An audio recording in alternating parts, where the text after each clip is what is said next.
Goeiedag, mijn naam is Evan, ik is immigratieprocureur hier in Amerika en ik wil je helpen om immigratiewet te verstaan. Now, there's been a lot of interest in myself, and Colonel Wyatt made a short video about this a couple of days ago, and I meant to tackle it as quickly as possible, but then Trump's Truth Social post came out, and I wanted to make sure I took care of that first. But there have been a lot of people asking both myself and others like Colonel Wyatt for interview tips or preparation and a bunch of things like that. So I've talked about this at length on this channel, but there's a lot of new subscribers, and I also wanted to try and condense it into one video that you can look to get some advice on how to prepare for your initial interview, but most importantly, your USCIS interview with a refugee officer. So if you're new here, please remember to like, subscribe, share the video. If you're already a subscriber, consider becoming a channel member. It really helps what I do here on this channel, which is to try and help Afrikaners who are trying to go through the refugee program and Afrikaners who are already here in the United States who are seeking asylum, and to educate the American public as to the plight of persecution of the Afrikaners in South Africa. So let's discuss this. Now, you don't need personal advice on your specific story or accounts when it comes to these interviews. The best interview prep that you're going to get, and by the way, because there are racist and detractors and bots and trolls that have come out through the woodwork, especially on my last video. Let's be clear about something. Prepping someone for a refugee or an asylum interview, and by the way, this video can be used for both. You can use it if you're a refugee, you can use it if you're an asylum seeker in the United States, because the same standards apply. It's just the burden is slightly different, whereas refugees have to articulate, and the burden on asylum seekers is to prove this persecution exists. But when we have clients here in the United States who are going through their asylum process, when you hire an attorney, part of it is prepping you for your interview, not teaching them or telling your clients how to lie and fabricate a story, but to be able to help them articulate it and to give them practice, because this is a very stressful environment. So going over the facts beforehand is not lying, it's not manipulating, it is common sense and what you should do. In fact, all refugee seekers, and especially asylum seekers, if you're not practicing your narrative, if you're not sitting there and trying to say, all right, let's see if I can articulate this, then I don't think you're taking this seriously. And asylum seekers, I'm almost convinced you will be denied. And refugees, you've got to remember, it does say on the U.S. Embassy's website, USCIS can deny you because of your claim of persecution. Now, I've heard that I haven't heard any evidence that this has happened to anyone, right? In a refugee program, the assumption of persecution is there, but the standard still requires that you articulate it. So if you're not practicing, then that's on you. So what is the advice that I can give you to prep for your interview? The advice that I can give you is to understand the 3 elements that are required to make you a refugee or to make you an asylee. And again, the programs are using the exact same standard, so this works for both. There are 3 elements that have to be met for you as a refugee and asylee. You have to prove, 1, that the government, or remember, articulate, I don't want words are important here, so don't stress out about this, especially my refugees. Asylum seekers, different story for you, but refugees, you have to articulate this. The first element is that the government or someone the government is unable or unwilling to control. That's the first element. Second element is persecuting you, so persecution is the second element. And third element, because of an immutable characteristic, something you can't change or something you shouldn't have to change, like race, religion, political opinion, or membership in a particular social group. Now, for y'all, don't get confused with that particular social group, what we call PSG. Your category is going to be racial. It's going to be Afrikaners for the most part. So you don't, especially refugees, you don't have to worry about that. Asylum seekers, you don't have to worry about it either, although there's some argument you might want to try and make a PSG where that's like, ancestral farm owners or things like that. But I don't want to digress. I want to keep this simple. So all you have to worry for the third element is Afrikaner. And really one of the hardest elements to prove, we'll go over each of them, is the third element. Because someone posted on my last video, it shouldn't be hard to prove persecution in the murder capital of the world, meaning South Africa. And that is not necessarily true. Because remember, simply having a failed state where crime is rampant, right? murder, assault, battery, rape, all of those things would count as persecution if done by the government or someone the government is unable or unwilling to control.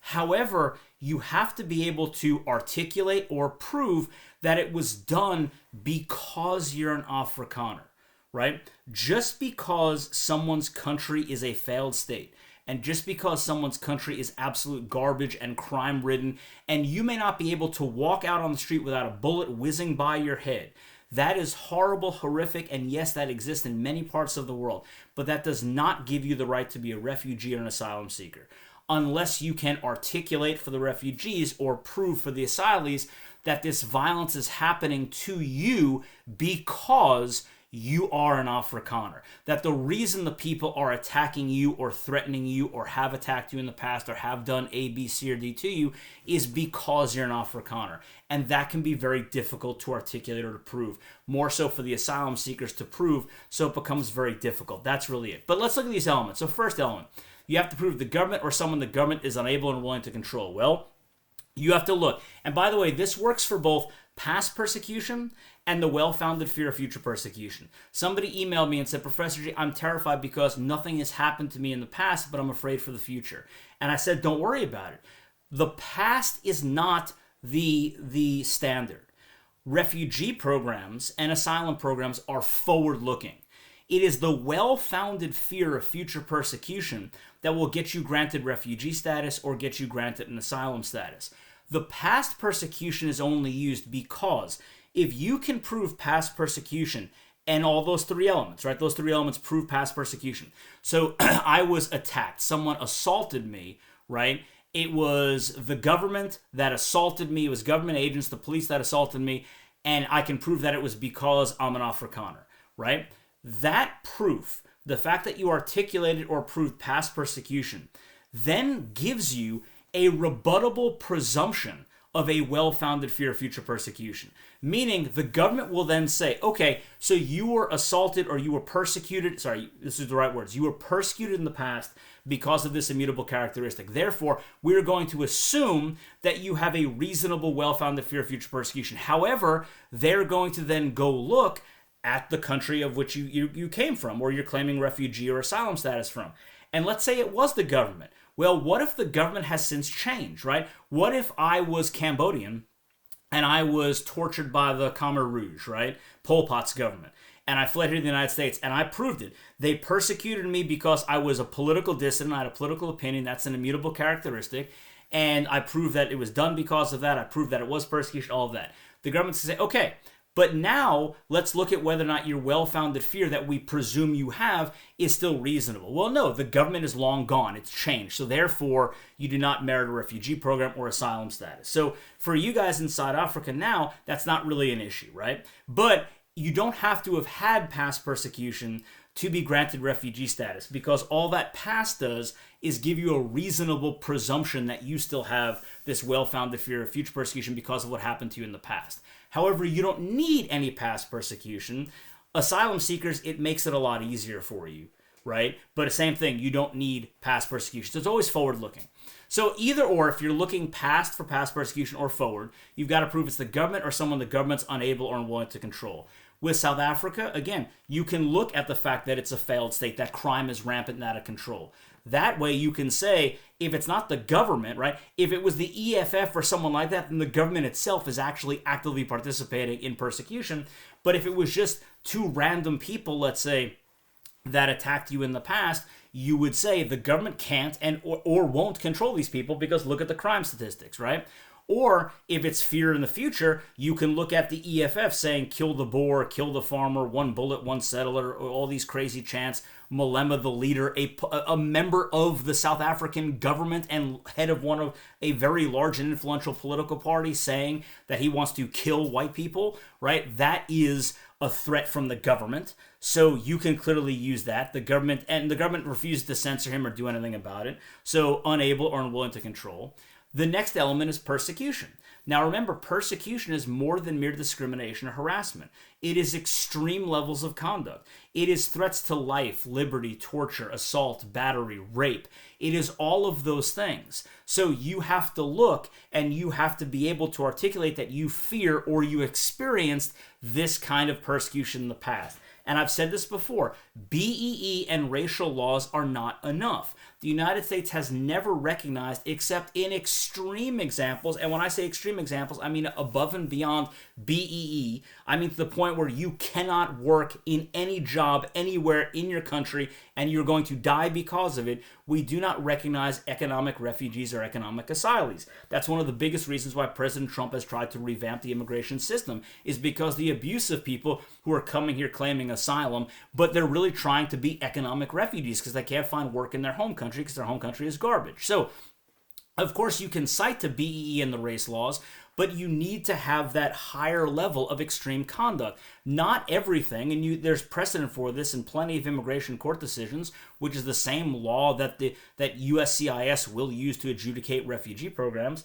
that mere discrimination, harassment, things that we deem to be unjust or unfair do not rise to the level of extreme that is necessary for persecution. It is an extreme level of conduct. But you guys have that there. You have Malema, kill the boar, shoot the boar, kill the farmer, one bullet, one settler. You have the farm murders. You have all of this provable stuff that you can go with and then bookend it with BEE and the race laws as kind of icing on the cake. That's persecution. Now, the third element is difficult to prove for past persecution unless the person overtly said, I'm doing this because you're white. I'm doing this because you're an Afrikaner. But you have seen examples of that in the past. Farm murders with horrific stories of, blood written on the walls of death to Afrikaners and other crazy things that people have sent me and told me, which is terrifying. So you do have to be able to articulate as best you can, if you can, that harm you experienced in the past was because you're an Afrikaner. So if you were attacked, beaten, tortured, all these horrific things I've said before, threatened, right? We'll talk about fear of future persecution in a second, but you have to prove it's because of your race, because you're an Afrikaner.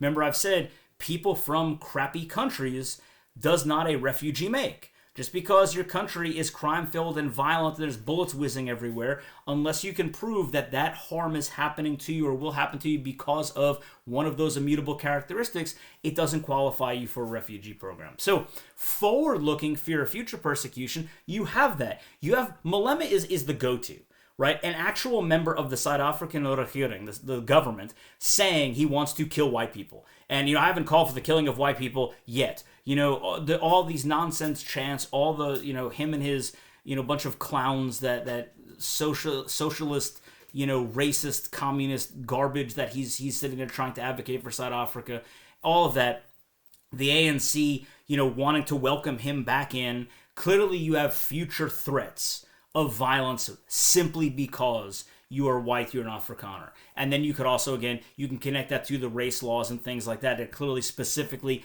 isolate and target Afrikaners, which sets them aside for this targeted violence. So those are really the three things. The third is really the hardest. How do you articulate this? Or asylum seekers, how do you prove it, which is difficult? You have to be able to say, this is happening to me because I'm an Afrikaner. So for those of you looking to try and figure out what to write in your statements, write the truth. Write the truth. Don't be stressed out about this. Asylum seekers, be stressed out. Refugees, don't be stressed out about this, right? Simply write it. And then, by the way, you can, as my last video said, you can use President Trump's True Social post, I keep saying tweet, but it's True Social, where he says that Afrikaners are being killed and slaughtered, which those two key words, that's persecution, extreme level of conduct, Afrikaners because of your race. And I've sent, you can go look in the last video, I would even use, if you're allowed to bring evidence, that's one thing. Asylum seekers, 100% you should use this. The ABA article saying that the DOJ in 2017 overtly said and declared that President Trump's social media posts are the official position of the president, and that the president agrees to this. So that makes it easier to show that this violence is happening because you're an Afrikaner and the government's doing nothing about it. Hell, our government is bailing on the G20 simply because our president acknowledges that the South African government is not doing anything about it. So really, Trump's tweet, Trump's social, is a gift on a silver platter for you to help make your argument. But again, you go in there not arrogant about it. You go in there timid about it and say, and finally, here's the president, verifying everything that I'm saying. So really, that third element's the hardest. But for your statement, you tell the truth. You tell the truth. But to help it make it easier for you, don't just say, I was assaulted. Remember that there are these elements to it. You were assaulted, okay, but were you assaulted because you're an Afrikaner? Did the government do anything to stop it? Was it the government? You see how all these put together? I can say these three elements and make it sound very legalese and complicated, but really it's common sense. Don't just say I was attacked. I was attacked by this group, and I know they attacked me, or I believed, if you've got nothing else, they attacked me because I'm an Afrikaner. And I went to the police, they did nothing, or I filed a police report, nothing happened. That's past. Future persecution, you have it. The government, you could say EFF and the ANC wanting them back and all the things the EFF has done and the farmers and all of this. And clearly it's because I'm an Afrikaner and I fear that this government group is they're saying they want to kill me. So clearly that's on its face, persecution and a well-founded fear. So don't stress is really the big point here. You don't need people going over your individual statements, and you don't have to worry about what you go to the interview. But hopefully breaking down that there's these three parts to it might help you better understand how to articulate it, and you'll be fine. But take a breath, you'll be fine. I promise.